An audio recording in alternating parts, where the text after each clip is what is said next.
आज की मुद्दत ख़त्म होने तक 40 रोज़ वहीं रही, फिर अपने घर वापस आई। हर तरह की बशारतें बीबी मरियम को फरिश्ते ने बता दी थी और सवाल का जवाब भी बता दिया था कि तू बच्चे की तरफ इशारा करके कह देना कि इस बच्चे से पूछ लो। बनी इसराइल ने ये सूरत हाल देखकर बड़े गुस्से से कहा, ये क्या बुरा काम तूने किया है ए हारून की बहन, और तेरी माँ भी बदकार ना थी।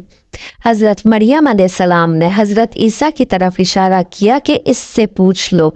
फिर सब गुस्सा होकर बोले कि तू हमसे मस्खरे करती है कि हम इस छोटे बच्चे से क्या बातें करें।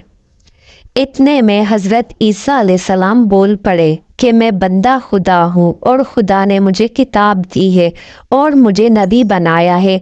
जब यहूद ने ये मौजज़ा देखा तो इनकी ज़बान बंद हो गई।